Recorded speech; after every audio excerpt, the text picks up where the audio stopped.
Welcome to A Fine Time for Healing, a place for your physical, emotional, and spiritual well-being are all that matter.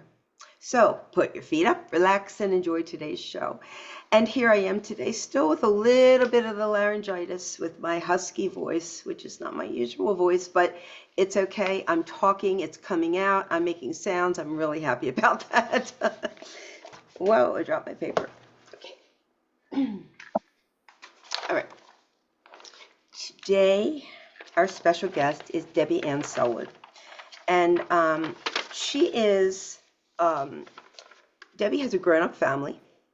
She practices as an astrologer and has taught this subject. She's also a flower essence practitioner and has been a long-standing committee member of the Association of, BFVEA.com. Her interests are in well-being, natural healing, and nature. For many years, she has been a student of ancient wisdom teaching, spiritual, metaphysical subjects, and she is a published author. Today, we're going to be talking about her book, Your Frequency. And this is how personal vibration influences health, well-being, and development. Right up my alley, one of the things I love to talk to. Welcome, Debbie. It's great to have you. Thank you, Randi. It's a delight to be here. So, what encouraged you to write this book? Let's just start there. I guess over many years, I'd sort of tended to think others might be able to benefit from some of my knowledge, and I wanted to empower other people.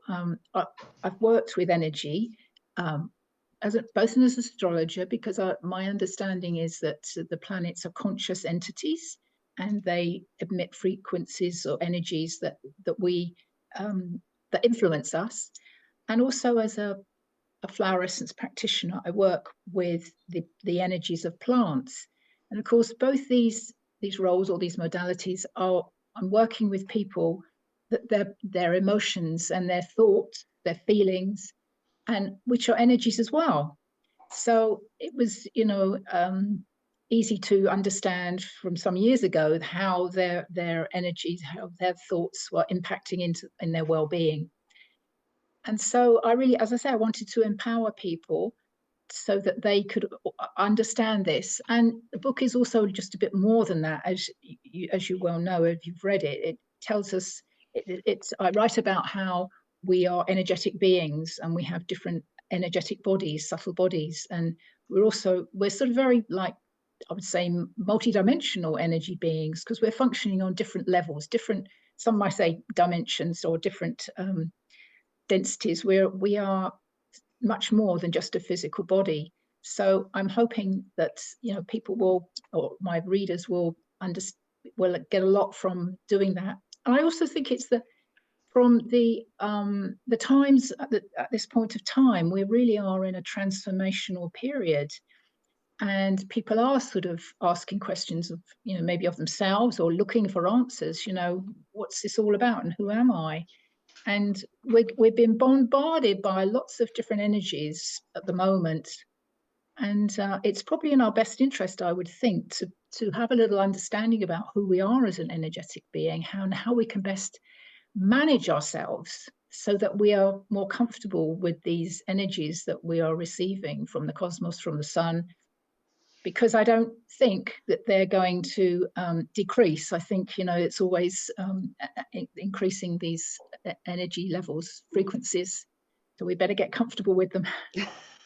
So that's probably a bit longer than your answer that you wanted. No, it's okay. It's okay. Whatever you have to say is important for me to hear and for everybody to hear. So, no, that's good. And as I was reading this book, I came upon some things that I do a lot of shows. I've talked to a lot of people about energy healing and everything, but there's some things in here that I really had never heard about or heard explained as well as you explained it. So we're going to kind of go into that, some of these things. I was having a conversation with a friend last night who said to me, so we're energy, what does that mean? And I'm like, okay, so today I'm going to tell them to read this book. Okay, so just as you were saying, you say in the introduction that in addition to our physical body, We are also composed of subtle energies which operate at varying wavelengths beyond the physical dimension of time and space. So then you go on to talk about the holographic aspect of who we are. So tell us what we don't understand about just the basic aspect of being energetic beings. I think it's very easy because we're just physical beings in this 3D world, and we just concentrate on the physical being. And the reason that we can't see, or people don't probably think, oh, that's rubbish, there's nothing else to us, is because these energy bodies are vibrating at a much higher rate than the physical body, which is quite slow and dense in its vibration, and hence manifests as physical matter. But as I say, we have the other subtle bodies, and they are related really to our emotions and to our thinking. And I think we have to be, it's very helpful if we can become aware of what else is operating within us, because our thoughts and our emotions, even if they're in their own bodies, have such an impact on the physical body. And so if we are, say, if we're living with trauma and we're living with belief patterns, shock, sort of hurt, all of these emotions or thought patterns and beliefs that are not really helpful to us, then what can happen is that they can create blockages in our what would you call the bodies collectively together. One word would be subtle anatomy. And they can eventually create imbalances. And one of the most important things, to my understanding, is that we need to exist as human beings, we need to have life force energy flowing through us. Some might call that prana. So it needs to flow through our whole being, uninhibited, without these sort of blockages. So the more that we are aware of letting go of things like the trauma or the hurt, the less we're going to have these imbalances, because if they're existing over a period of time, then the prana cannot flow unimpeded, then that's quite likely that might manifest as a physical problem that we have to deal with. So it's good thinking to be aware that we are just more than just a physical being. Mm-hmm. I'm not sure I've answered. I think so too. I mean, I think we all know that our emotions affect our body, but the way that you break it down helps us to understand it even further. So when you refer to something as a body, so energetic body, emotional body, things like that, what exactly are you talking about? I'm talking about subtle energy, basically. Okay. As I say, we can't see it, but it can be felt. There are people who can feel, and people can feel. Part of our subtle anatomy is also the chakra system, so that can be felt as well. Mm-hmm. What am I talking about? This is ethereal, so it's like you can't always grasp hold of it, and it's not like a physical thing. It's much, we're talking about something that it's metaphysical. It's you either sort of get it, or you sort of learn to understand, this makes sense because of X, Y, Z, and then you begin to sort of tune into it more. Okay, thank you. So you say one way to understand this, how our subtle anatomy works, is to look at the model of the hologram, which can be described in very simple terms in 3D photo made with lasers. So you say if the photo were cut into pieces, the whole is mirrored within each of the many pieces. Every piece contains information of the whole. Okay, so let's talk about that. Let's break that down a little bit. So what are you saying here? Help us understand this. Just to give a very, very hopefully easy illustration of this is, people are familiar with something like reflexology. It has the whole map of the body is in the foot, so that reflexologist can access the difficult parts of our body by putting pressure on and healing the problems in our physical body. So that's a real, hopefully that's a real easy demonstration of just a small aspect to explain this. But I think everything has consciousness, including the cells and the organs of our body.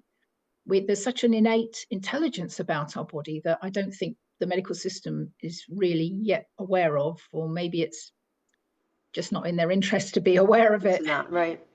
So yeah, everything, it's like ourselves, if you take it on a grander picture as well, we're not just a hologram, we are part of a world that is a hologram. So we are part of, this is my understanding anyway, I'm learned through my studies as well, we are part of a greater being, and that greater being is part of another greater being, and it's all connected in the sort of hologram. Everything is connected, so there's all, if we're open to the information, it's all there anyway.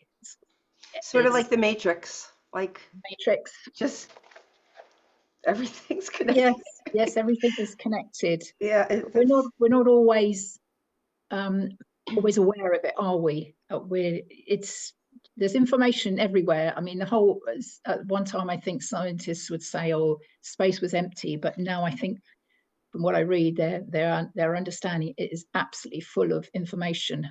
So we are in a position where we can be open to that information, or just more closed and not so interested. That says a lot about the evolution of humanity, where we're going, how we're going to be evolving and changing. And I have to wonder at this point why we don't have this awareness. If this is really who we are, is this just because on Earth they haven't reached that level of scientific understanding or energetic understanding, or because if this is who we are, we should know who we are, you would think. I would say something that possibly controversial, but the fact is we're probably been kept from understanding who we are, because we're quite programmed and we only receive what in main sort of like situations or main media or things that we read or we watch on the television, we only receive the things that certain parties would want us to receive. So I get it. I'm going around the corner here. No, it's okay, but I think I get it. And and Debbie, that's really why I do the show, because I want to expose people to things that they are not going to hear about elsewhere. And and this is one of those topics. But I think it's so important because I do work with emotional abuse, people who have had emotional abuse, and I understand that when I work with somebody, I'm dealing with at least 3 levels. I'm dealing with what they are conscious of, or the psychological conditioning. I'm dealing with the way it's impacted their energetic and nervous system, and I'm also dealing with what's lodged in the body. So, right there, there's 3 different, elements here to just that one thing that can happen to us. And it's really helpful to understand that we don't have to think our way out of it, that there's ways of understanding the energy and maybe working with the energy instead of these limitations that we have. Yeah, so I mean, to go back to your original question about why don't we know it, it's also like you were talking about being in a matrix, and I think we are in a matrix, and we are just beginning to break our way out of it, really, to understand that we are actually spiritual beings inhabiting a physical body. But you're absolutely, it's so interesting what you say about what you do, because that is probably we are operating on multi-dimensional levels, and that's just an illustration as you talking about what you do and what you've found. Exactly. Quite complex. We are very complex beings, and I think when we're healing from things, it's not easy, because there's very different levels to attend to. And generally, like medicine or the medical system has no idea of, or no capacity for dealing with this sort of level, but we are very unique, and we need something that's a bit more fine-tuned to actually be able to help us heal. But hopefully, what would be ideal would be, I'm going off the subject of what you said a minute, but That's okay. ideally it would be better in health if health was more proactive than reactive. So looking at situations, say as yourself in what you do, looking at people's situations before they actually get to the point where they may become ill because of the enormous trauma or the situations they're living through. Yes, it really would help. So yeah, I mean, I've always sought alternative healings and things like that, holistic healings, because for me there was childhood trauma, and so my body is affected on all these levels, which is one of the reasons I understand it so well, because I've lived it, you know. And I know that it's been very difficult to find any professionals to understand this entire picture. So when I meet someone like you, or have the opportunity to interview someone like you, I get very excited, because it really does help us to understand this magnificent thing we are, this incarnation. Absolutely. Yes, we are fascinating, aren't we? It's just more than presenting with the physical body. We are truly Right. multidimensional. And I think it's important that we understand that we're more than just this physical body. And, you know, for me, that understanding has allowed me to live life with a lot more courage, because there's just more than what we see. You know, I know there's more than what we see, and that's very exciting to me. Um, let's see. As we progress and develop into a greater functioning reality, ideally, we are often required to eliminate certain elements that no longer serve our highest good and incorporate other elements which will assist and further our evolution. Our purpose too is evolve. And as we do so, our increased level of consciousness can contribute beneficially to our health. Okay. So, and I do believe that we're here to evolve. What do you think the ultimate purpose of our evolution is? I think, as probably a lot of people with this appreciation of what we're talking about would say, that life is like a school, so that we're learning, we're becoming more evolved, basically. So, you know, sort of like we're learning things that we didn't learn. Maybe if you're into past lives, we didn't learn it before, and we're having to do certain things that will broaden our experience and give us the skills to have that wisdom, that knowledge, ultimately better able to evolve into who knows. It's quite a deep subject that we might go off on. Yeah, it's a really deep subject, you know, and you know, I mean, simply put, I think that our evolution here contributes to the ultimate evolution of our soul.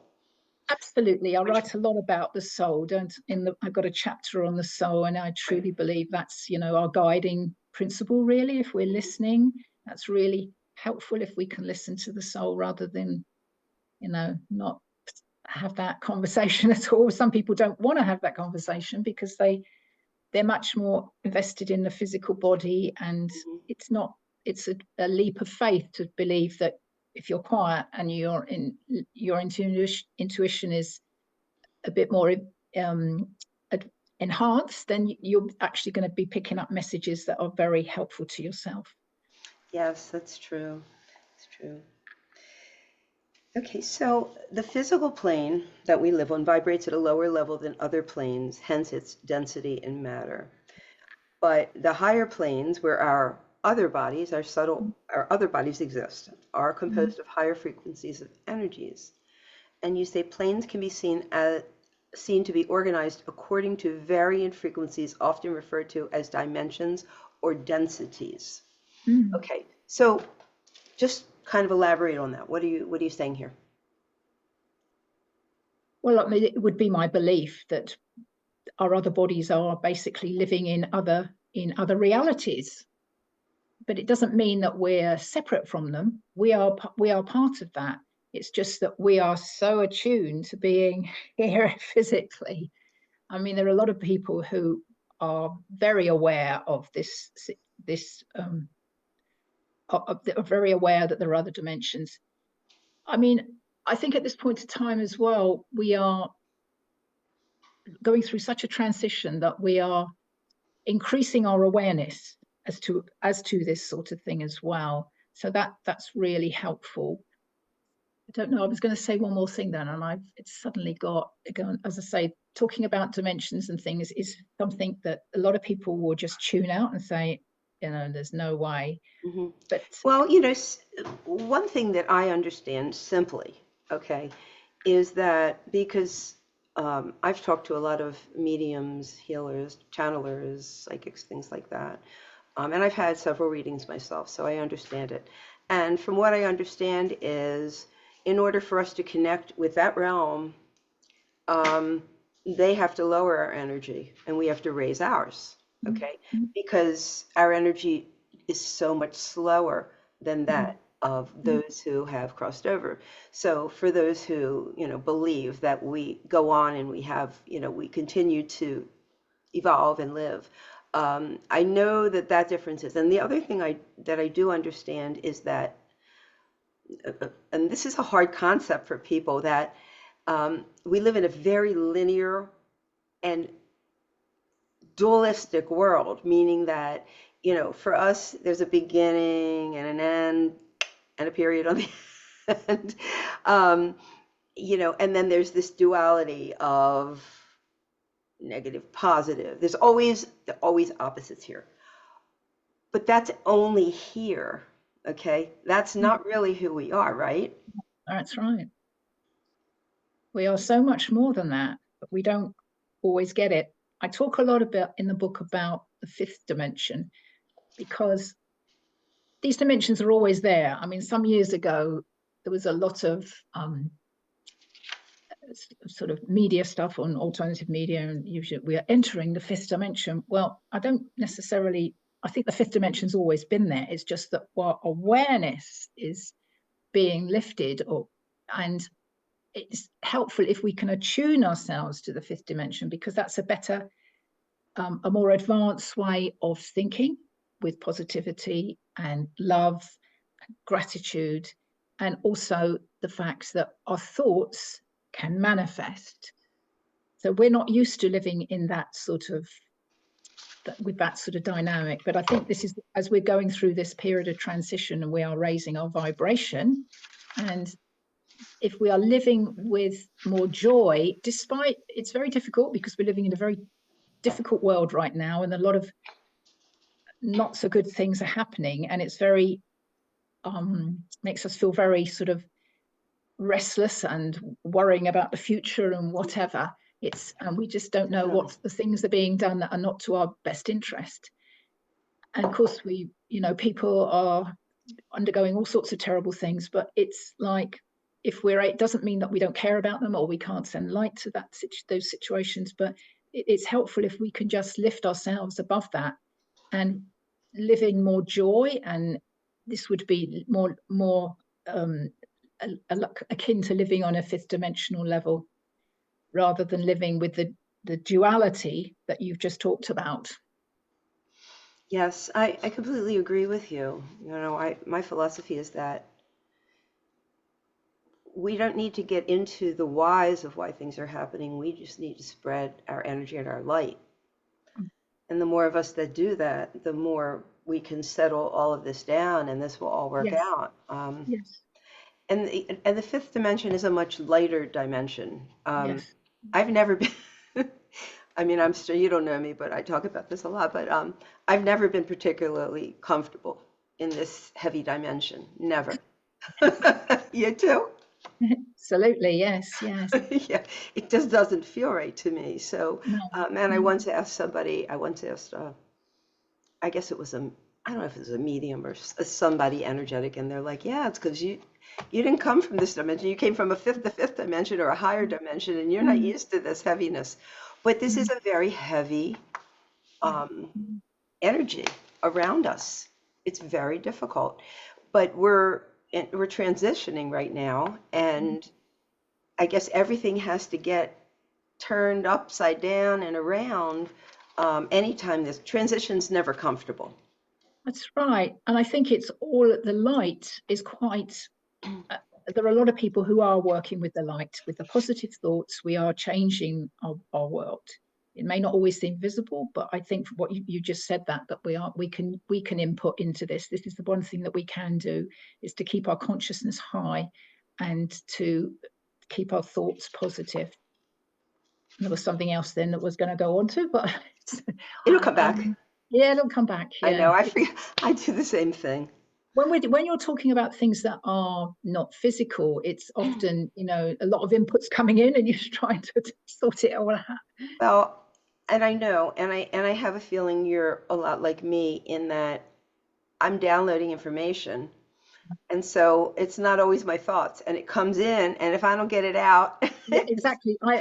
Sometimes I've got a piece of paper here actually, because that happens exactly to me. When you're talking, I'm thinking, oh yeah, that's going to be said, but it's, unless you write it down, it's right, something else is coming. right, it comes through, and then it's gone, and which is a really kind of strange, I think everybody does that. I just don't know that everybody's aware of it. They think, oh, I just forgot, but Yeah. the more you pay attention, the more that you'll realize things are coming in, and sometimes I say something that I don't even know why I said it. So, We all do that, I think. yes, exactly. Let's talk about epigenetics, because I don't know that I completely understand it. So I'm going to let you explain that. Well, this is Bruce Lipton I write about. Now, he is a STEM biologist and he's actually quite popular. He's got a good social media presence and he's always putting out things to help people understand this. There's lots of on Facebook. People want to listen to his videos. That he's really good. He's quite makes it quite simple for us to understand. But basically, epigenetics means beyond genetics. So it would be our normal thinking that we are controlled by our genes. But Bruce Lipton's science, I don't think he actually discovered this, but he certainly, in the last so many years, or could be almost 20, I think, more. Don't quote me on that, but I just remember his book. I think the first one was published in 2006. So he's sort of, and he's brought it out for people. He's obviously researched it a lot and he's understood it, and he thinks it's helpful for people to understand this. And I think it really is, that we're not held to ransom really by our genes.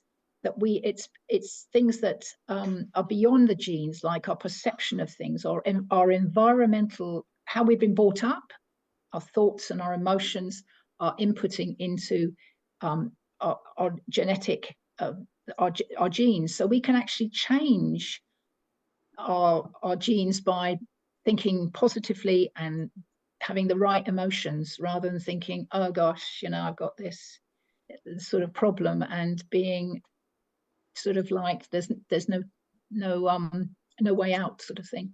Mm-hmm. So it's really I think very empowering to understand this.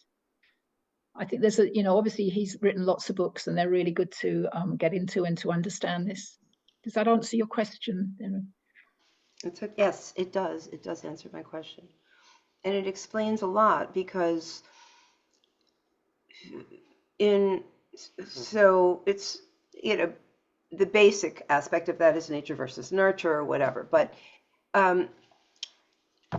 when I work with people, they always want to know why every sibling in a family is not affected the same way by the environment that they're in. And this is specifically what you're talking about. There's so many other factors that cause us to react differently, mind, body, soul, in the exact same environment, and we can also change it. I know that, especially with children, we can change their genetics just through the proper parenting.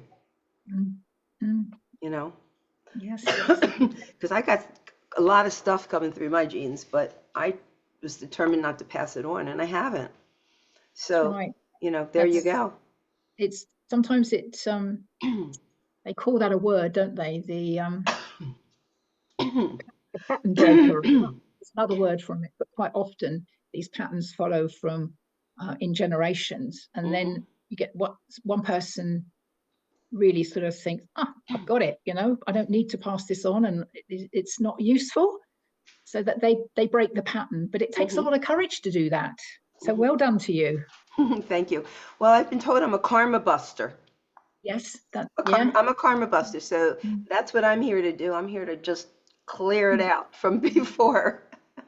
And that's been my path in life. And um, yeah, And I apparently we think, can do that. We can clear yeah, yeah, our ancestry. We can clear that's all right. the junk from our ancestry if we fix it now, Mm. which is so interesting. Mm. Yeah, it is interesting, but it can be done. Hmm. Um, so you say most of us are a work in progress when it comes to managing our emotions. But the emotional body is the most difficult to control, especially if mood swings and volatility is our norm. And this is driven by unconscious feelings. A lot of what affects us is on an unconscious or subconscious level, right? Absolutely. But we just don't, it's like getting to grips with that and managing that and understanding that. For a lot of people, I mean, obviously I'm not perfect, so I do have my times when, You wouldn't be here if you were. yeah, exactly. Might get angry or I might get emotional, but generally I like to keep my life almost quite an even keel. So it's sort of learning to manage where those things are coming from and thinking, oh well, it's not worth going there, or just let it go, or sort of, oh, it just goes right over my head, sort of how learning basically to manage your emotions, which most of us are unconscious about, I think. Very much so. And I think most people think that their thoughts are their thoughts, and that's not necessarily true.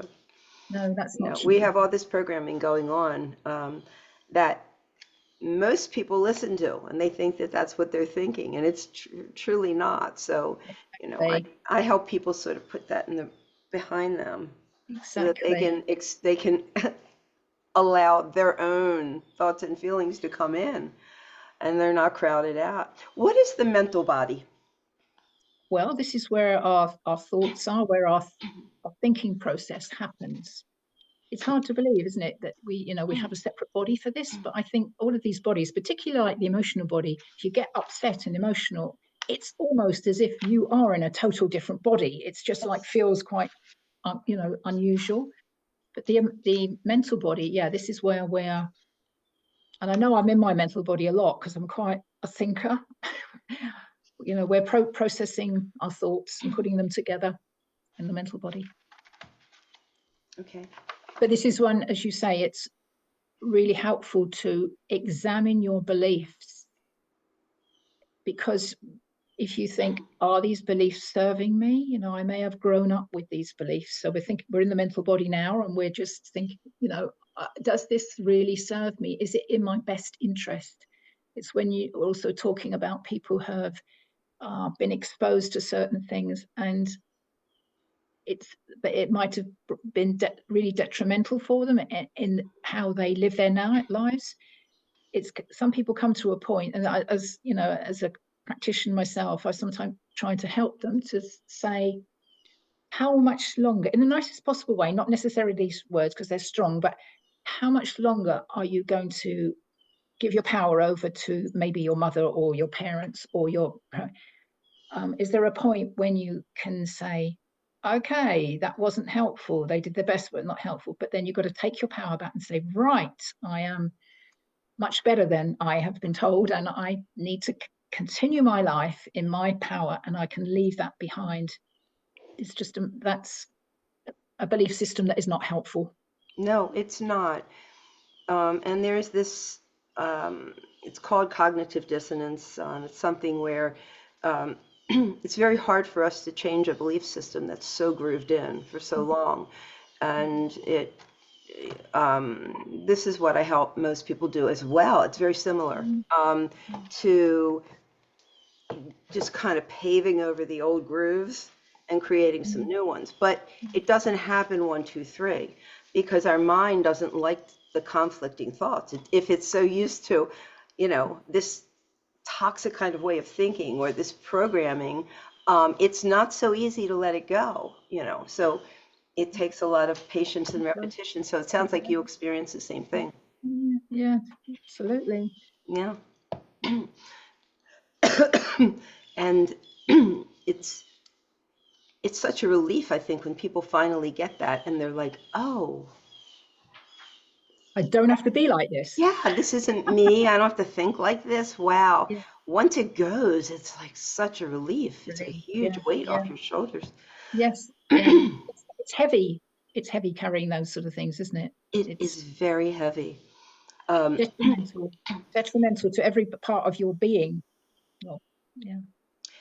And in most cases, I mean, I think families, schooling, all of these things really contribute to a programming that takes us out of who we are and makes us something we're not.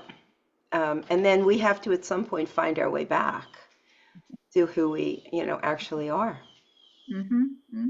Yeah. It's an incredibly important job being a parent, really, when we think about that, the enormity of it and what we do or we don't do, or what we tell our children, we don't tell our children, how we bring them up is, wow. We don't have any lessons in that either. No, it's everything. It really is everything, and like I said, I mean, I've raised, my children are adults, 39 and 32. And I did everything like so consciously, how am I saying it? How am I looking? I mean, everything, because all of that, I know growing up in a home where it was chaotic and crazy, that all of those things influenced who I was. And so I was able, like I said, I was able to stop it in my own children, and it's gone. It just doesn't exist in them, which is so amazing. But it's one of the things I came here to do. I just know that. Sometimes we don't know what we're here to do. Do you know do you feel like you're doing what you're here to do? I think so. I was spent sort of a career in IT, but it wasn't sort of satisfying from the point of view that I was very analytical, but I was always trying to analyze people. Why are they like this? Well, wonder what they, feeling about that or how.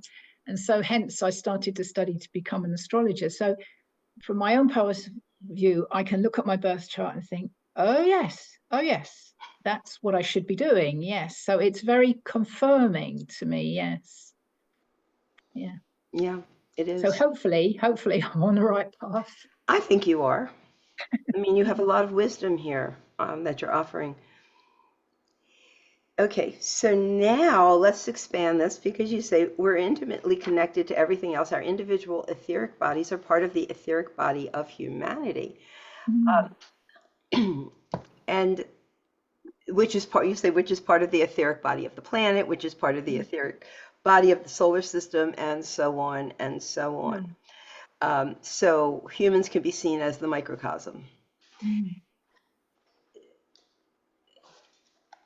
This is another, I mean, everything we're talking about is so important for people to understand, but what we do affects everything else. Yes. It's really hard for people to comprehend. So is there a way that you can explain this, or something that you can say to help people understand that it's just all connected? It's not us and them. It's no, us, right? No, it's like, the thing to remember, I think, is everything has consciousness. So as you say, we're part of, and I said earlier, we're part of something greater, a body of something greater, which has consciousness. And that consciousness, including ourselves, is part of something even greater, and so on and so on. It's we are constantly exchanging information between each other, but we don't always know. But it does explain, like a lot of people, or yourself, you would probably go into a room and you'd think, this feels really nice. I don't have to, nobody said anything to me yet, but I feel at ease. Or then you can quite often go somewhere you think, ooh, I'd rather not be here with these people. No offense, but it's not my vibration. I'm not, they're probably trying, their vibration is likely to bring your vibration down. So boundaries are a really good thing to mention when we're all connected, when it's talking about the fact that we're all connected, because managing our energetic boundaries, and that's very good in like the important, I guess you would say this to your clients as well, that you're working with. Managing your own boundaries is hugely important, and even as a therapist, that's important too, because you can't have other people, particularly clients, who are overwhelming you, because you need to keep up above this, you need to be sort of have some objectivity, let's put it that way. So making sure that you protect yourself if you know that you're going somewhere, because we're all connected, we need to make sure that nobody infiltrates into our energy field. We have, this energy field that is, extending quite, as part of our subtle anatomy, extending quite a distance away from us. So it's like bumping into someone, but even though you're some distance away, and thinking, oh, not sure this feels good, but trusting your intuition, because we're all connected. It's good that there are many concepts, because we are united, but in many ways we are individuals, and we have to take care of ourselves, and we're not all at that point of our evolution where everybody has well-being and harmony on their agendas. It's not like that yet. Unfortunately not. But we're heading there, Yes, we are. That's the thing. We're heading there. So people hang on, Yes, just hang on, because it's coming. But I don't know if it'll come in our lifetime, but I know that we're heading that way. Yeah, I mean, do you have, I know I have a couple of things that I tell people, a couple ways that I tell people where they can sort of insulate themselves or block the energies that are coming. Do you have one really good way that you use? Well, just basically surrounding yourself by white light and focusing, focus, concentration, there's another word I'm looking for, but focusing on the fact that you're protected. Just that is our thoughts are energy, and they're extremely powerful. So white light, focusing, manifesting this white light around yourself, and saying that I am protected, and only let people who have your well-being to heart into your boundary. Right. And you can actually say that when you're doing this, yeah, I mean, there's the pink bubble where you're in there. Bubble, yes, yeah. The pink bubble. There's the room of mirrors where every mirror is facing out, and energy bounces back off of them and doesn't come through to you. So there's a lot of different ways that you can do that. And one of the simplest ways that somebody told me was, if you're energetically sensitive, as I am, you are, and most of the clients that I work with, you can just walk around with a little round mirror. Like for women, you can put it in your bra facing outward. Men, you can put it in your pocket facing outward. Yeah. Just to help bounce that energy back off of you and away from you. Absolutely. If you don't have your mirror and you're aware of it, and often it comes through your solar plexus, your gut, your feel, then I think if you're aware, you say, no, throw it back. Right. To that person. Yeah. Yeah. Get off of me. So, okay, so then the next thing I want to talk about is, I thought this was really interesting, and this is something, I hadn't really put a lot of thought about. So you say the physical body is comprised of liquid crystal systems in the cell membranes, intercellular fluids, fatty tissues, muscular and nervous systems, lymph, blood, etc. Okay.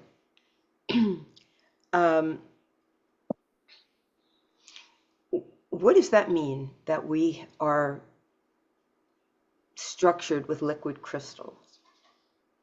I think it helps to explain how energy travels through our body. Okay. For me, as a flower essence practitioner, it helps me to understand how energetic the energies of flowers are working with the body as well. I think it's, again, this isn't a concept that many people are aware of. What happens, because I'm a fluorescence practitioner and I'm aware that that water carries a memory, because fluorescences are made in spring water, and it carries that memory from when they're made to when people are taking it. So I was aware that this was for obviously many years, that water has a memory. And there's a lot about water now because it's really important. It's far more than we actually think it is. And it's interesting to find also that it has a liquid crystalline component. I mean, it's mind-blowing, really, isn't it, that we actually are crystals in a way.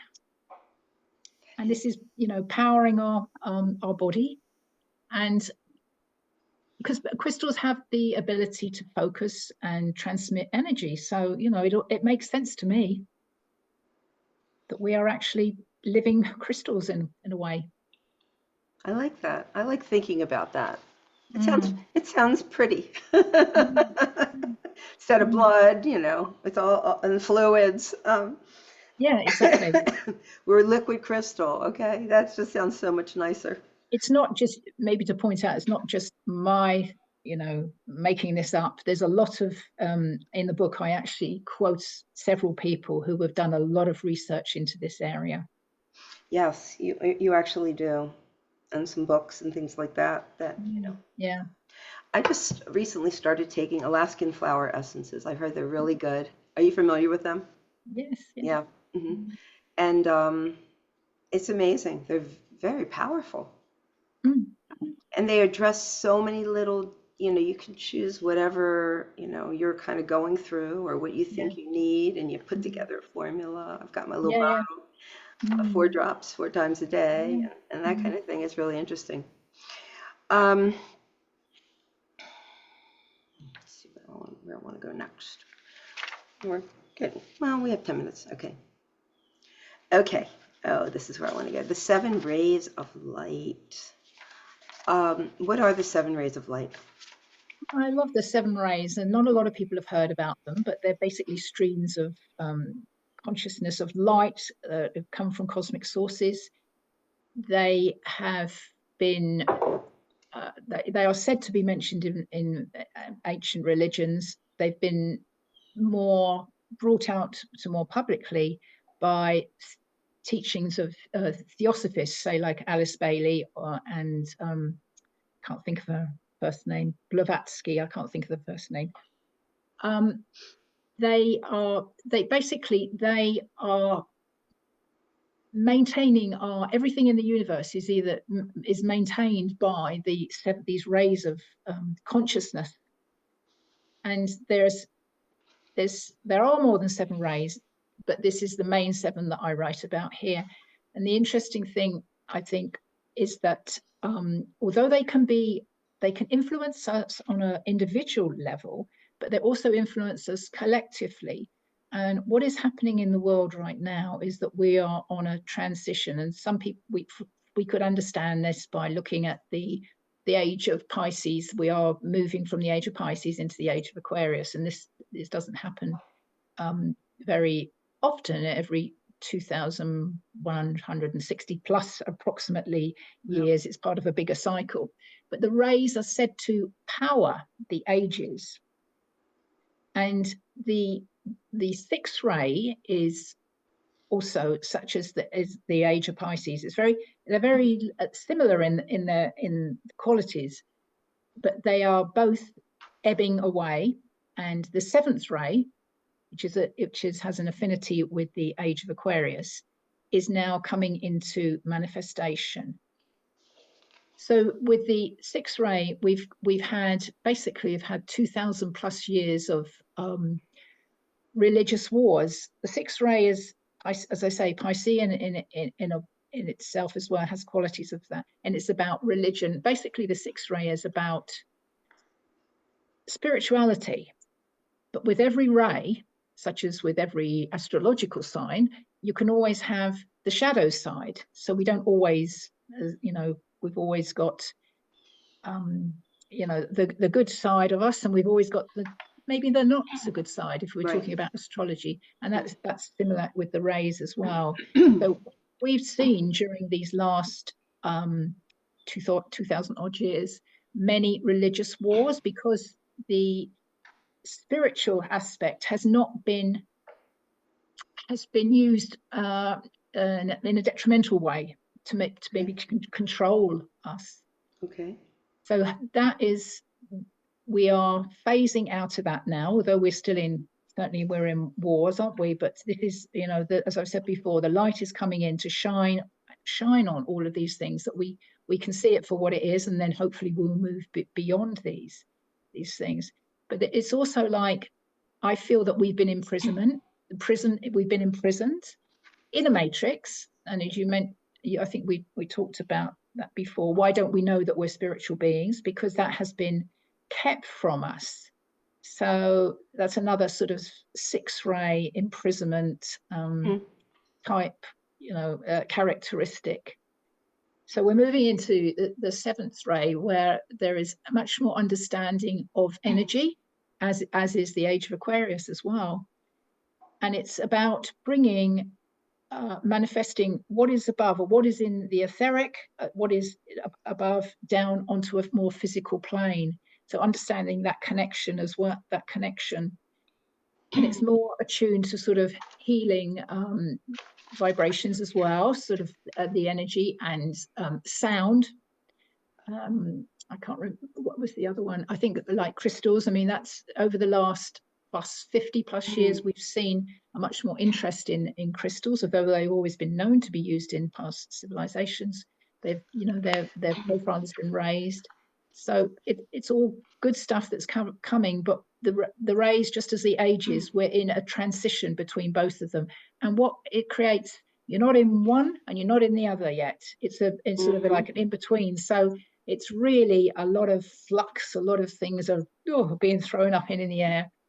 Hence, it explains very much our current situation, I think, that we're going through. Creates a sense of unbalance, extremely. where it's really hard to grasp your balance in life.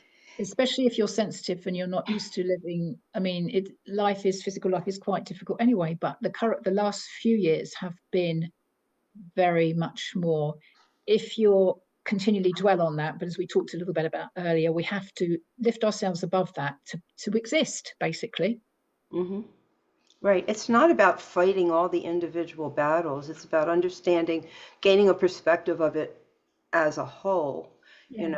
and because I think when you believe that, this is all there is and you're this physical body and that's who you are, I think you get into these conflicts and fighting and trying to fix things and make other people see things the way you think they should be, and nobody sees things the same way. So that's crazy, but this is where all this conflict comes from, when we understand we're a part of a bigger whole.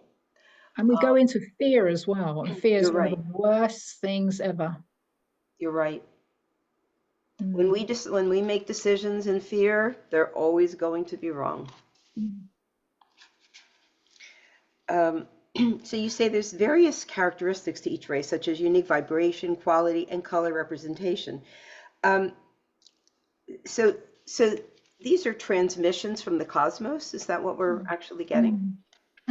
That's right. Yes. I mean, we don't know the half of it, do we? Really? No. But there is this. Did you liken this to the chakra system? They can be, but I didn't write anything about that. I'd have to go back and look in the notes.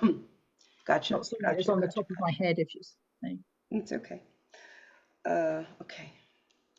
And then, I flagged here the 6th ray. So the 6th ray expresses energy through the solar plexus chakra, which is associated with your self-esteem and willpower. This is why we feel emotion. We get that impact, that gut punch. Yeah, and that's how our lives have been, haven't they? And I think that's probably characterized the last 2000 odd years, because we are very easy to rise to the warring situation. we are, it gets us in the guts when we get angry or we get, emotional about it. But also the other thing to say is I think that from a lot of these sort of war situations is that we probably, as a general public, we don't have much of a say in it anyway, do we? Because we are, it is, we are, and this is part of the sixth ray as well, we are in a situation where we are controlled and we can't really have our own individuality. But the seventh ray is much more on an individual basis, such as is the age of Aquarius, where we are individuals, but we have the collective at heart. That's the best scenario. Obviously, there can be a shadow side as well, where it can be controlled, but basically it's more like the Aquarian age is more of a tune to like a brotherhood, of being interested and caring about our brothers, and more sort of like groups and associations rather than being told from a top-down structure what to do. So these rays of light come at different times. So are we at any given time under one particular ray? We have been under the sixth. The main one has been the sixth ray. They Has that always the way history has always been, where the humankind is under a particular ray for? Yes, from my understanding, and that the last 2,000 odd years have been mostly the main ray has been the sixth ray. There are other ones that I think the fourth ray is as well. There is some the fourth ray. There's an influence, but I can't remember exactly. You say it stimulates creativity, often strong in someone who is an artist, prominent in a person's character. In achieving this, one must be required to withstand struggle or conflict until desired aims are achieved. This is the energy of harmony through conflict. Yes, so we've certainly been doing that one, haven't we? Yeah, it's really, yeah, I mean, this is a time where we can't get caught up in the minutia of what's going on because it can make you feel crazy. You just have to have, for me, I just have to have a big picture philosophy and just live in that and not get caught in the minutia of all the different directions that we're trying to be taken into. It can be really, really hard to exist here. And then we have our own personal struggles, and life's not easy. No, but if you've got a good philosophy about it, as you have, and you promote that to your clients, then it's the best way. The best way, I think, is to have a personal philosophy that helps us to guide us through particularly in these troubled times. It is. Wow, Debbie, this is so nice. I really enjoyed talking with you. I love, I'll show your book again. This is the book, Your Frequency. So for anybody that really wants to delve into this, we touched upon, some highlights of the book, but there's a lot more here. And anybody that's really interested in this, you definitely want to pick up a copy of You Are Frequency, You Are a Frequency by Debbie Anne Sellwood.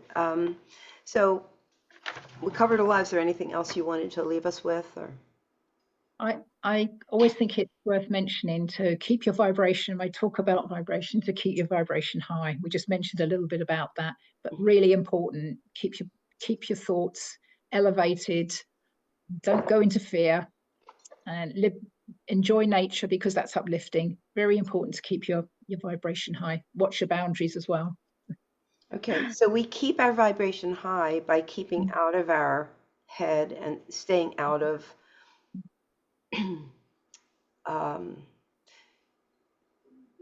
just by keeping clear, making sure we're healthy, mind, body, and soul. That's Absolutely. How we keep, right? That's how we keep our vibration. Try to let go of the hurts because we have all experienced them, but dragging them along is really not helpful. You somehow have to find a way of sort of ditching them and remembering they've gone or they're in the past. And as I say, if you look at your beliefs and are they serving me? If not, try and change that way of thinking or get help for somebody who can help you. Keep your thoughts elevated, your boundaries good, be in nature because there's nothing better than being grounded in nature. And you forget yourself when you're in nature, don't you? You forget you can get away from yourself. Let's put it that way. Problems I don't seem to be yeah, so bad. I love plants, and I find myself when I'm walking through a nursery or a plant store or anything, I find myself with this smile on my face. Yeah, And I'm like, why am I smiling? yeah, yeah. It Because just feels good. they're lifting, their energy is lifting yours. Yeah, it feels really good. And I have so many plants in my house, so I try to surround myself with that. Yeah. But Mm. all good things. Thank you so much, Debbie. It's been so good talking to you. It's been wonderful talking to you, Randy. Thank you so much. You're welcome. Have a wonderful day in the UK. What time is it? Thank What you. time is it there right now? It's just gone 3 o'clock in the Okay, so you're afternoon. mid-afternoon and we're kind of late morning. Mhm. Okay.